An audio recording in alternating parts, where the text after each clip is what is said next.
अवाजी समातुन ताई Radio voice of Sindh London. आगम कयो अचन सजण सावण मींहं जी, पासे तिन वसन जे सभ जमादर सिकिया। भलारे बिटदणी जे भलारे बैत सां मुझी आवाज़ मुसाफ़िर Radio voice of Sindh London तां थिए दुनिया जी कुंड कुड़छ ताईं जजमाग ॿुधिजे पियो। उन्हनि मिड़ी महिरबाननि खे सिक भरियो सलाम शाल क़बूल पवे। 19 जून 2025 ख़मीस जे ॾींहुं प्रोग्राम सोच वीचार साण करे आऊं अवां जी ख़िदमत में हाज़िर अवां जो पंहिंजो मेज़बान हबीब लगारी। प्रोग्राम जी शुरूआत में अवां लाइ इहा ई दुआ त शाल जितो जो असुख सलामती सां हुजो, कॾहिं बि ॾुखियो ॾींहुं न ॾिसो ऐं कॾहिं बि अवां जूं मुर्कूं मेरियूं न थियनि। दुनिया जी कुंड कुड़छ में जिते बि रहो, सिंध लाइ, सिंध वासियुनि लाइ ऐं दुनिया जे मज़लूम माण्हुनि लाइ जा खोड़ींदा रहो। शाल अवां जे ख़्वाब तबीरनि सां लही सघनि। सिंध जी सूंहं खां वेंदे इश्क ऐं दिलि जे दर्द ताईं गीत ॻाईंदड़ सिंध जा ई उहे फ़नकार आहिनि जिन सारी सभ जमार मोहबत जो पैगाम दुनिया ताईं पहुचायो। पर हाणे उहे फ़नकार सरापा एहतिजाज सिर्फ़ु इन करे बणिया आहिनि जो हुननि खे मिलंदड़ नौकरियूं मिलंदे मिलंदे रहिजी वियूं आहिनि। सिंध हुकूमत जो म्यूज़िक टीचर भर्ती करण वारो ऐलान यकीनी तौरु हिकिड़ो अहम ऐलान हो। म्यूज़िक टीचर भर्ती करण वारे सिंध हुकूमत जे फ़ैसिले जी जिते साञा हवंदनि साराह थे कई, उते उहे माण्हू मुख़ालिफ़ बणिजी विया जिन जूं सोचूं अॼु बि पटके जे वरण में वकोड़ियल आहिनि। मज़हबी अॻवान बि मंज़िर आम ते आया। उन्हनि न सिर्फ़ हद दर्जे जी मुखालफ़त कई, पर उन्हनि इहो बि चयो पए त असांजा कारी ऐं आलम स्कूलनि में उस्ताद करे रखो, इन्हनि फ़नकारनि खे उस्ताद करे मुक़ररु न कयो। अदालत में वियल केस तां स्टे ऑर्डर बि जारी थियो ऐं पोइ अदालत फ़ैसिलो ॾींदे चयो त भर्तियूं कयूं वञनि, पर ख़बर न आहे त छाजे करे सिंध हुकूमत पोइते हटी वई। कुछ इशारात इहे बि मिलनि था त सिंध सरकार इंतिहा पसंदी अॻियां गोॾा खोड़े छॾिया ऐं पोइ उहे फ़नकार भर्ती न थी सघिया जेके म्यूज़िक टीचर थियणा हुआ। गुज़िरियल 2 सालनि खां हूअ दर दर दाहींदा अचनि, कॾहिं भिटाए जी दरगाह ते हाज़िरी भरे ॻाए वॼाए पंहिंजी फ़रियाद दर्ज कराइनि था त कॾहिं हूअ सचल साईं वटि फ़रियादी थियनि था, कॾहिं हू सागड़ जा पंध पुछाइनि था ऐं सिर्फ़ु इहो ई चाहिनि था त असांखे जॉइनिंग ॾिनी वञे। हिननि फ़नकारनि जी फ़रियाद केरु ॿुधंदो या न ॿुधंदो, पर तारीख़ जे सीने ते संदन फ़रियाद दर्ज थी चुकी। प्रोग्राम खे ध्यानु ऐं मोहबत सां ॿुधण लाइ अवां जा लख थोरा। मुंदनि ऐं मौसमनि जा मापा हाणे मोटी उन हद अची पहुता आहिनि जितां बरसातनि जी मुंद शुरू थियणी आहे। हिकु पासे बरसातनि जी आमद जा इम्कान आहिनि त ॿिए पासे बद इंतिज़ामी जी इंतिहा इहा आहे जो मिसकीन माण्हुनि खे पंहिंजे हिसे जो पाणी बि नथो मिले। वॾे में वॾो अलमियो इहो आहे जो सिंध जे हारियुनि खे अघ बि सुठा नथा मिलनि। हिकु पासे ॿिज भाण जा अघ आसमान सां ॻाल्हियूं करे रहिया आहिनि त ॿिए पासे वरी ज़रई दवाऊं मिसकीन हारियुनि जी पहुच खां परे थी वियूं आहिनि। अहिड़ी सूरत हाल में मिसकीन माण्हू फ़रियाद आख़िर कंहिं वटि दाख़िल कराइनि। अझे अटे जी दावा कंदड़ हुकूमत अञा ताईं अटो ऐं लटो मिसकीन माण्हुनि खे ॾेई नाहे सघी। जेके थोरा घणा खे कम थियनि था त उहे बि मनपसंदी ऐं करप्शन जी नज़र थी वञनि था, ऐं जेकॾहिं थोरो घणो जेको पाणी शाखनि में अचे थो उनखे बि हुक्मरान फबायो वञनि था।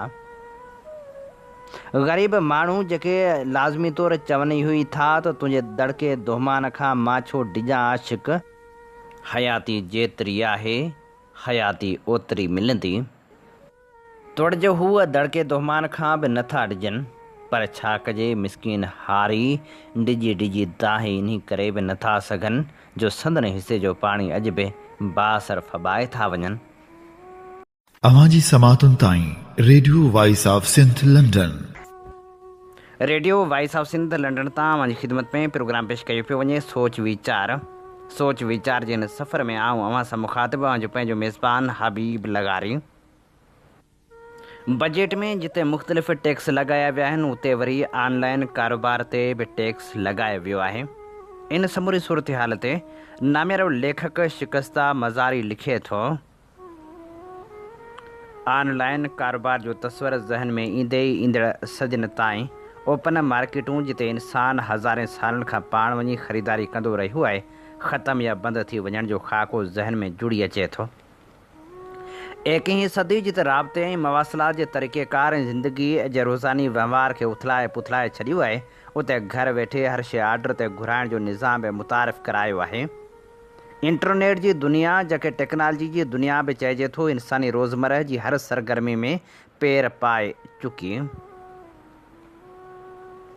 जंहिंजे वहशी दौर खां पोइ इंसान जॾहिं शुरूआती इर्तिक़ाई गिरोही समाज में क़दम रखियो त हुनजी शुरूआती तहज़ीब जो जनम थियो।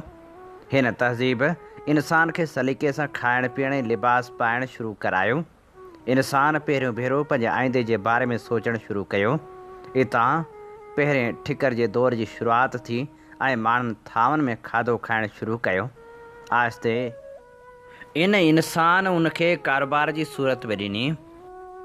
तारीख़ जा वर्क फलोरण सां इंसान जो इब्तिदाई कारोबार असांखे इहो ई मिले थो, यानी ठिकर जा थांव ठाहे विकणु। पोइ इंसान जो उहो ई कारोबार ॿियनि शयुनि में बि तब्दील थींदो वियो, मिसाल चौपायो माल पालणु, अन्न पैदा करणु वग़ैरह। मगर इर्तिक़ा में पैसनि जो को तस्वर न हुअण जे करे इंसान पंहिंजो उहो समूरो कारोबार माल जे बदिले माल ऐं वखुर जे बदिले वखुर ॾियणु वठण सां कंदो हो। जीअं मेंह जे बदिले मेंह, गऊं जे बदिले गऊं ऐं ऊठ जे बदिले ॿ कवाट वग़ैरह। सो उहो त हो इंसान जो शुरूआती कारोबार। पोइ जॾहिं उहे गिरोही समाज बादशाहतनि ऐं सल्तनतनि में तब्दील थींदो वियो त इंसानी तहज़ीब जी थोरी घणी तरक़ी थी ऐं वापार जो पुराणो तरीक़ेकार तब्दील थी वियो। हाणे हिन दौर में वखर जे बदिरां सोन ऐं चांदी जा सिक्का ॾियण वठण जो रिवाजु पियो। पूरी दुनिया में सोन ऐं चांदी जा सिक्का करेंसी तौरु हलणु लॻा। सल्तनतनि ऐं बादशाहतनि उमरा जा ख़ज़ाना सोन ऐं चांदी जे सिकनि सां भरिजणु लॻा। हर तरफ़ सोन ऐं चांदी जे सिकनि जी झनकार ॿुधण में अचणु लॻी, जंहिंसां कारोबार जी नोयत बि तब्दील थी वई ऐं दुनिया में ओपन मार्केट जो रिवाजु पियो, जिन कारोबारी वखरनि में खाधे पीते जो सामान, पाणी, कपिड़ा, जुतियूं, ज़ेवर, जंगी साज़ो सामान, काठ मां ठहियल शयूं ऐं दवाऊं वग़ैरह जूं बाज़ारूं खुली वियूं। सनती दौरु अञा बि इंसानी पोरी ऐं सख़्त महिनत खे आसान करे छॾियो। रोज़मर्रा जो समूरो सामान मुख़्तलिफ़ क़िस्मनि जे नंढनि वॾनि कारखाननि में ठहिणु लॻो ऐं उनजी रसद हिकु मुल्क खां ॿिए मुल्क जे मंडियुनि में रेल जे माल गाॾियुनि, उठनि, घोड़नि ऐं ॾांद गाॾियुनि जे काफ़िलनि जी सूरत में तोड़े सामुंडी रस्ते ॿेड़ियुनि जे ज़रिए थियणु लॻी। वणिजे वापार जो उहो तरीक़ो तमामु सख़्तु ऐं मुश्किल त हुयो, मगर पोइ बि उन फील्ड में कारोबारी तबिके जी हिकु वॾी खेप पैदा थी। मुनाफ़ो माण्हुनि खे अमीर बणाईंदो रहियो। तबक़ाती निज़ाम जो तस्वर उभरियो। माज़ी जे उन समूरे पुराणे कारोबारी किसे खे दोहिराइण जो मक़सदु फ़क़्ति इहो आहे त इंसानु सदा ऐं वक़्त ऐं हालतुनि जे रहम ऐं करम ते रहियो आहे। इर्तिक़ा खे रोकणु संदसि वस में न आहे। हिन वक़्तु असांजे साम्हूं कारोबार जे लिहाज़ सां हिकु वॾी ओपन मार्केट मौजूदु आहे। हज़ारे बैंकूं, लखें बाज़ारूं, किरोड़े दुकान, शॉपिंग मॉल ऐं सुपर मार्केटूं मौजूदु आहिनि, जिते असांजी ज़िंदगी जी ज़रूरत जी हर शइ दस्तियाबु आहे, जिते समूरी ॾेती लेती, क्रेडिट कार्ड, ATM या मुरोज करेंसी असां थींदी आहे। बैंक मां पैसा कढाइणा हुजनि या सनती वहिंवार हुजे, भाईवारी हुजे या हिसेदारी, समूरो कमु घणो करे नोटनि, हुंडी या नंढनि वॾनि बैंक अकाउंटनि वसीले थींदो आहे।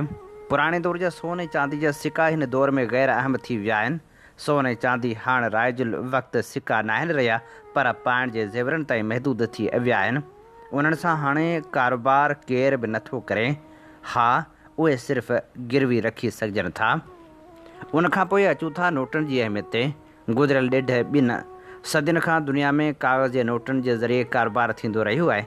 हींअर यूरोप जे कुझु तरक़ी याफ़्ता मुल्कनि माॻे हुननि नोटनि खे ख़तमु करे प्लास्टिक जा नोट जारी कया आहिनि जेके पुराणा थी फाटंदा न आहिनि ऐं धोपिजी पिणु सघंदा आहिनि। हाणे माण्हू लखें या किरोड़े रुपया साण खणी कंहिं बि क़िस्म जे ख़तरे खे दावत नथा ॾियनि, बल्कि समूरी ख़रीदारी या फ़रोख़्त अकाउंट ट्रांसफ़र ज़रिए मुमकिन थी चुकी आहे, जंहिंमें कंहिं बि क़िस्म जी चोरी ऐं धाड़ जो को बि भउ न आहे। ऐं अहम ॻाल्हि त क्रेडिट कार्ड ऐं ATM कार्ड बग़ैर कोड जे इस्तेमाल बि नथा थी सघनि।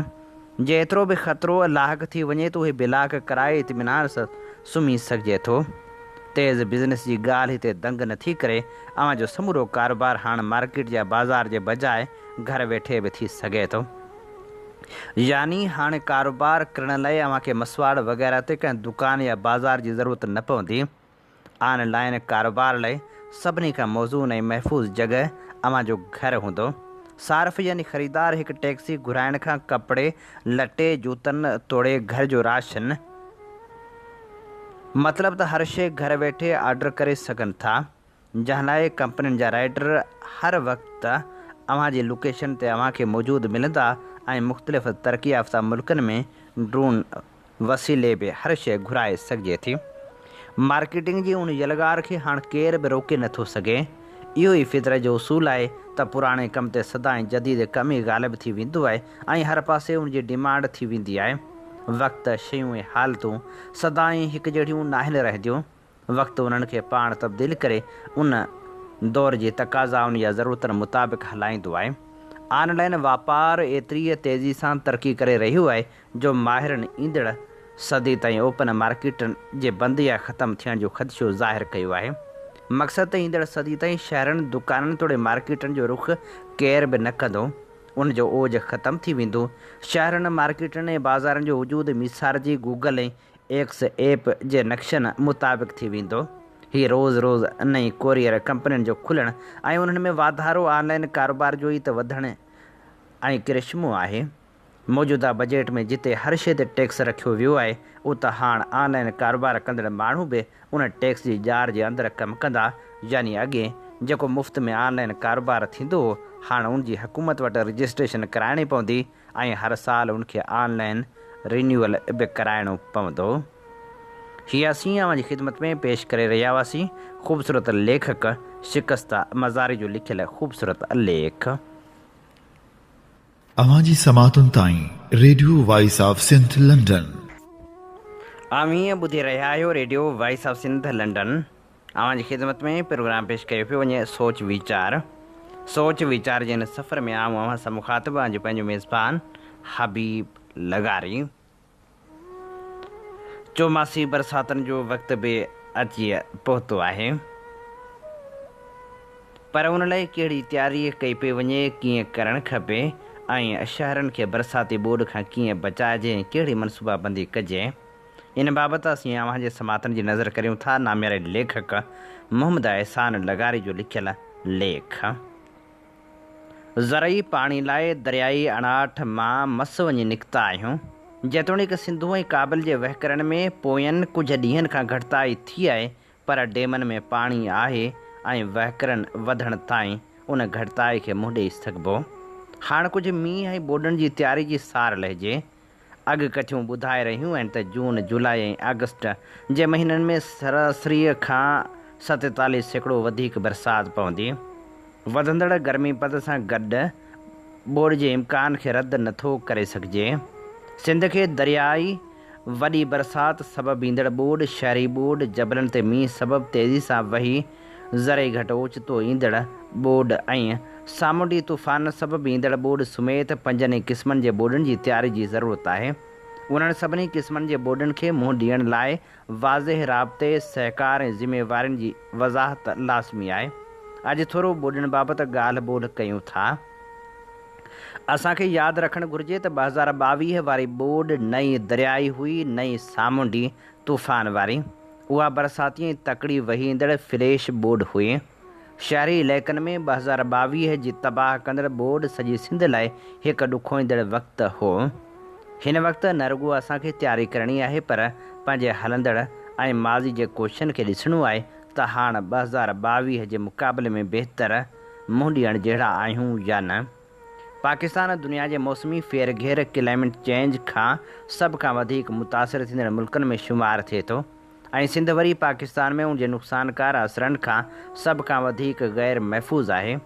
पोयनि 15 सालनि में ईंदड़ शहरी ऐं गैर शहरी ॿोॾूं असांजे बुनियादी ढांचे ऐं आफ़तनि जी इंतिज़ामिया में मौजूदु घटिताइनि खे चिटो करे वियूं आहिनि।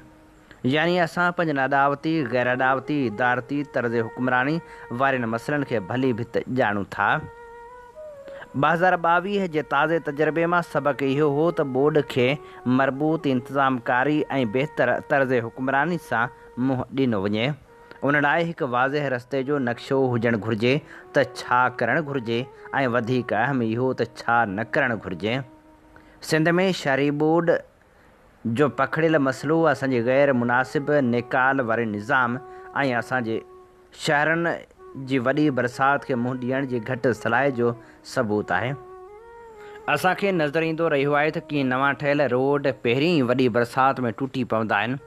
इस्पतालूं ऐं स्कूल जेके अहिड़नि मौक़नि ते हंगामी हालतुनि में पनाह गाहूं हुजणु घुरिजनि अक्सर करे पाणी जे तलाउनि में तब्दील थी वेंदा आहिनि, जंहिंजे नतीजे में पंहिंजे कार्य जे फ़ाल हुजण खां रहिजी वेंदा आहिनि। हिते हिकु बुनियादी सुवालु पैदा थो थिए, अवामी बुनियादी अॾावती कमनि जो मक़सदु छा आहे?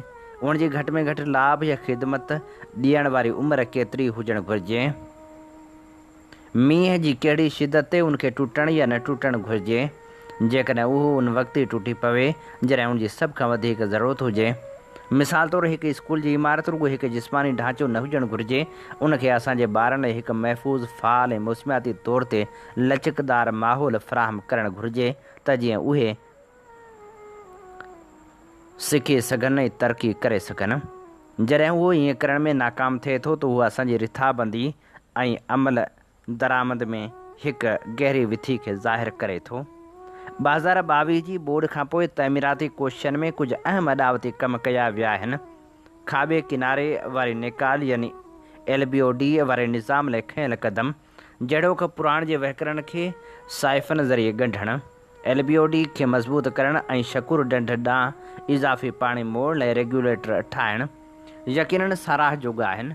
मंछर ढंढ मां पाणी निकाल करण जी सलाहियत में अहम वाध सिर्फ़ु 10,500 क्यूसिक खां 50,000 क्यूसिक ताईं हिकु हाकारी तरक़ी आहे, जेका पाणी जे वॾे मिक़दार खे मुनज़म करण लाइ मददगार साबित थींदी।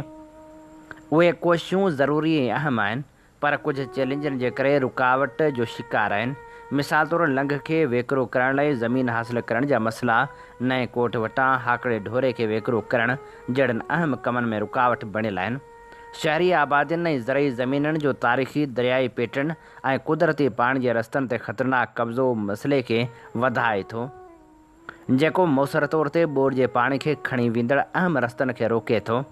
वधीक अणपूरो साॼे किनारे वारो नेकाल यानी RBOD मनसूबो दरिया जे असांजे साॼे किनारे खे कमज़ोर बणाए रहियो आहे, जेको शायदि ईंदड़ वॾी बोर्ड जो इंतज़ारु करे रहियो आहे। तंहिं करे छा असां वाक़ई हाणे 2022 खां वधीक तयारु आहियूं? जॾहिं त कमनि ऐं ॻाल्हियुनि में शायदि बहितर ऐं पुरएतमाद हुजूं, पर हिकु जामे ऐं पुख़्ती हा अञा बि मौजूदु नाहे। असांजो मुहरिक अॾावती कम हमेशह रहिया आहिनि ऐं हाणे बि आहिनि। उहे ज़रूरी पिणु आहिनि, पर सिर्फ़ु उहे काफ़ी न आहिनि। गैर अॾावती कमनि ते पिणु ध्यानु ॾियणु, बुनियादी इदारती सलाहियत, शफ़ाफ़ तर्ज़ हुकुमरानी, मजमूई इदारनि में बहितरी, ॾूर रस रथाबंदी, कमरे में बीठल बदउनवानी जे हाथी खे घटि में घटि ॿकर जेतिरो करणु, इदारनि जो पाण में सहकार करे कमु करणु, प्लान अमली शक्ल में आणणु, माण्हुनि जे सलाहनि खे ॿुधणु, दुनिया जे तजुर्बनि मां सिखणु, साइंस ऐं तहक़ीक़ ते ध्यानु ॾियणु, पंहिंजे ग़लतियुनि मां सिखणु, जवाबी अमलनि जी जाइ ते अॻुवाटी तयारी ऐं अमली क़दम खणण जहिड़ा कम उन में शामिलु आहिनि। उन मां शायदि घणनि कमनि ते त पैसो बि न घुरिजे, हा, पर कंहिं लाइ ज़ाती पैसो घटिजी सघे थो। असां ॾिठो आहे त न रुॻो तरक़ी याफ़्ता पर तरक़ी पज़ीर क़ौमूं बि अॻिते वधी चुकियूं आहिनि। आलमी सम्झ तब्दील थी वई आहे। ॿोॾनि सां गॾु रहणु, दरियाउनि खे उन्हनि जे कुदरती जाइ ॾियणु, पाणी खे फैलाइण लाइ हेठां बंद ठाहिणु ऐं पाणी जी इंतिज़ामकारी लाइ जामे नुक़्ता नज़र या फ़लसफ़ो इख़्तियार करणु। हीअ हिकु अहिड़ी तब्दीली आहे जंहिंजी असांखे तमामु घणी ज़रूरत आहे। असांजी तर्ज़ हुकुमरानी में हक़ीक़ी ख़ामियूं मौजूदु आहिनि। आलमी बैंक ऐं IMF जहिड़ियुनि आलमी इदारनि जूं रिपोर्टूं मुसलसल तरक़ी पज़ीर क़ौमनि में मौजूदु मसइलनि खे उजागर कंदियूं रहियूं आहिनि, जिन में कमज़ोर मनसूबे जी चूंड, डिज़ाइन, लाॻत जो अंदाज़ो ऐं ज़ाती फ़ाइदे जो अवामी फ़ाइदे ते ग़ालिब अचण जहिड़ा अनसर शामिल आहिनि। वरी बहितर नमूने ठाहियल मनसूबा बि अक्सर करे मुनासिब सार संभाल जे फंड जी खोट, सियासी इंतिज़ामी तरजीह न हुजण करे पंहिंजो कारज ऐं इस्तेमालु विञाए वेंदा आहिनि। उन्हनि बुनियादी सवालनि ते ग़ौर करियो जेके असांखे मुसलसल परेशान कनि था। हैदराबाद जो आटोबान रोड बार बार छो टुटे थो? असांजे रोडनि मां रुॻो कुझु ॾींहंनि जी बरसाति खां पोइ पथर छो निकिरनि था? कुझु शहरनि जे अहम इलाइक़नि में इस्पतालूं ऐं स्कूल हमेशह जो ॿुॾी वेंदा आहिनि। वॾे ख़र्च जे बावजूदि बेशुमार सरकारी मनसूबा अध में छो रहिजी वेंदा आहिनि? असां रोडनि ते पथरनि मथां पथरनि जा तह छो विझंदा रहूं था? मुसलसल पंहिंजनि घरनि, घटियुनि ऐं दुकाननि खे ॿोॾ वारा इलाइक़ा छो बणाईंदा रहूं था? उन्हनि सवालनि जे जवाब अक्सर करे खुलियल राज़ आहिनि। मयार जी मुस्तक़िल खोट, वसीअ सतह ते सलाहियतनि जी घटिताई, बदउनवानी जी घणाई ऐं गॾियल क़बूलियत, ग़ैर मुनासिब मनसूबाबंदी ऐं एहतिसाब जे निज़ाम जी मुकमिल नाकामी, असांजो बुनियादी ढांचो, मयार ऐं मिक़दार ॿिन्ही में अफ़सोसनाक हद ताईं रुकियल रहियो आहे। इहो वाज़ह तौर ते ॿुधाए थो त असांजा तरीक़ा, इदारा ऐं अमली क़दम हिकु पाइदार बुनियादी ढांचे वारे निज़ाम ॾांहुं नथा वधनि। असां शहरी ॿोॾ लाइ बांग्लादेश, भारत या ॿियनि असां जहिड़नि मुल्कनि खां सिखी सघूं था त कीअं हुननि मज़बूत नेकाल वारे ऐं तूफ़ानी पाणी जे इंतिज़ाम ज़रिए शहरी ॿोॾ जी इंतिज़ाम कारी में अहम तरक़ी कई आहे। संदन शहरी लचक लाइ फ़ाल नुक़्तो, जंहिंमें जामे मनसूबाबंदी ऐं बुनियादी ढांचे जी बहितरी शामिल आहे। इहो हिकु वाज़ह मिसाल पेश करे थो त मुसलसल अज़म सां छा हासिलु करे सघिजे थो। सिंध में शहरी ऐं गैर शहरी ॿोॾनि जे ख़िलाफ़ हक़ीक़ी लचक पैदा करण लाइ केतिरा ई अहम ऐं फ़ैसिला कुन क़दम खणणु ज़रूरी आहिनि।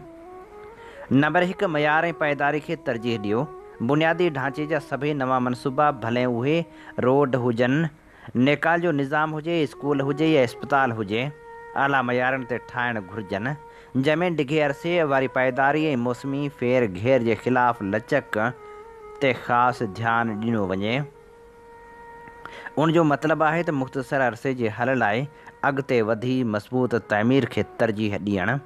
नंबर 2, इदारती हुकुमरानी खे मज़बूत करियो। असांखे शफ़ाफ़, एहतिसाबी ऐं मुसर बुनियादी ढांचे वारी हुकुमरानी जा फ्रेम वर्क लागू करणु घुरिजनि।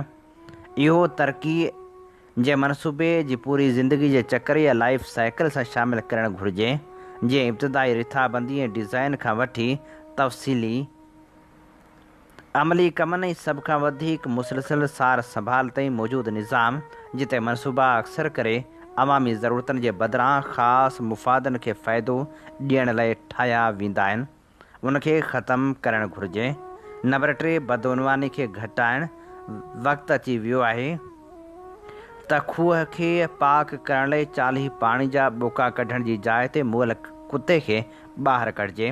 उनखे सियासी, समाजी ऐं इदारती तौर ते खुलियल ज़हन सां बहस हेठि आणे समाजी बिगाड़ खे घटाइण जा रस्ता कढजनि। हिन बदउनवानी जी क़ीमत रुॻो माली नाहे, उहा इंसानी तकलीफ़ ऐं इक़्तिसादी नुक़साननि, तरक़ी में रुकावट ऐं वधंदड़ ग़ुर्बत में मापी वञे थी। नंबर 4, सार संभाल में सीड़पकारी। मौजूदा बुनियादी ढांचे जी मरमत ऐं सार संभाल खे क़ौमी तरजीह ऐं मुनासिब फ़ंड फ़राहम करणु घुरिजनि। उहा हिकु नाक़ाबिले तरदीद हक़ीक़त आहे त नवनि मनसूबनि जो हिकु वॾो हिसो असांखे ठाहिणो ई न पवंदो जेकॾहिं मौजूदा बुनियादी ढांचे जी सही नमूने सार संभाल कई वञे। सार संभाल जे कमनि खे तरजीह, इज़त, बजट ऐं शफ़ाफ़ियत ॾिनी वञे। इदारनि जे सरबराहनि, सेक्रेटरियुनि जी साल वारी कारकर्दगी पिणु सार संभाल जी कारकर्दगी सां लाॻापियल हुजे। ईअं करण सां 50% वॾनि नवनि तइमीरी कमनि या मनसूबनि जी ज़रूरत खे घटाए सघिजे थो। नंबर 5, ॿोॾ जे मरबूत इंतिज़ाम कारी खे अपनाइणु। ॿोॾ लाइ असांजो नुक़्तो रुॻो बंदनि खे मज़बूत करण खां अॻिते वधणु घुरिजे। उन में शामिल आहिनि दरियाउनि खे जाइ ॾियो। दरियाउनि खे तेज़ वहिकरण दौरान पंहिंजे कुदरती रस्तनि ऐं वसीअ ॿोॾि जे मैदाननि खे इस्तेमालु करण जी इजाज़त ॾियो। उन्हनि अहम इलाइक़नि में तामीर खे महदूद करियो। ॾूर रस क़दम पुराणनि दरियाई पेटर्न ऐं कुदरती पाणी जे रस्तनि माबादियुनि ऐं ज़रई ज़मीननि खे फ़ाल तौर ते मुंतक़िल करणु जेके ॿोॾि जे पाणी खे फहिलाइण ऐं रस्तो ॾियण लाइ अहम आहिनि। पुलनि खे वेकिरो करणु दरियाउनि ते पुलनि खे वेकिरो करणु त जीअं पाणी जो वहिकिरो तेज़ थिए ऐं मथे बदन ते दबाव घटिजे। अणपूरनि मनसूबनि खे मुकमल करियो। RBOD जहिड़नि अहम डिघे वक़्त खां अणपूरनि मनसूबनि खे तेज़ी सां मुकमल करियो। उन्हनि खे माहिरनि जी मदद सां बैन अल-अक़वामी मयारनि मुताबिक़ डिज़ाइन ऐं लागू कयो वञे। नंबर 6 कम्यूनिटीअ जी शमूलियत खे वधायो। मनसूबाबंदी ऐं अमल दरामद में हक़ीक़ी अवामी शमूलियत तमामु ज़रूरी आहे। जॾहिं कम्यूनिटियूं शामिल थींदियूं आहिनि त मनसूबनि खे उन्हनि जे ज़रूरतनि खे पूरो करणु ऐं मुसर तरीक़े सां बरक़रार रखण जो वधीक इम्कान आहे। उहो पिणु मालिकी ऐं गॾियल ज़िम्मेवारी जो अहसासु पैदा करे थो। नंबर 7 सलाहियतनि में वाध बुनियादी ढांचे जी तरक़ी ऐं आफ़तनि जी इंतिज़ामिया में शामिल समूरनि इदारनि ऐं ठेकेदारनि जे फ़नी ऐं इंतिज़ामी सलाहियतनि खे वधायो। पेशा वराणियुनि सलाहियतनि ऐं महारत नागुज़िर आहिनि। उन्हनि मां कुझु अहम सलाहूं असांखे घण घुरनि मुल्कनि ऐं इदारनि नेदरलैंड जी हुकूमत ऐं जापानी जाइका पिणु ॾिनियूं आहिनि। असां हिकु अहम मोड़ ते बीठा आहियूं। असांखे हाणे गॾिजी शफ़ाफ़ हुकुमरानी मयारी बुनियादी ढांचे ऐं ॿोॾि जी लचक लाइ हिकु जामे नुक़्ता नज़र इख़्तियार करणु घुरिजे। रुॻो तॾहिं ई असां पंहिंजे माण्हुनि ऐं पंहिंजे मुस्तक़बिल खे ॿोॾनि जे बार बार तबाही खां बचाए सघंदासीं ऐं सिंध खे पाइदार तरक़ी जे रस्ते ते आणे सघंदासीं। हीअ असीं अव्हांजी ख़िदमत में पेश करे रहिया हुआसीं नामियारे लेखक ऐं पाणी मामरनि जे माहिर एहसान लेगारी जो लिखियलु ख़ूबसूरत लेख। इन ते ई प्रोग्राम सोच वीचार जो वक़्तु पुॼाणींदे पहुचे थो। पंहिंजे मेज़बान हबीब लगारी खे इन साॻी दुआ सां ॾींदा इजाज़त। वसे भिट तुंहिंजी भलारा सदा सदा देस परदेस सारा वसन। कॾहिं सींद सिंजी न मेरी थिए कॾहिं मोड़ कंहिंजा न मुरझाए अचनि। अवांजी समातुनि ताईं radio voice of Sindh London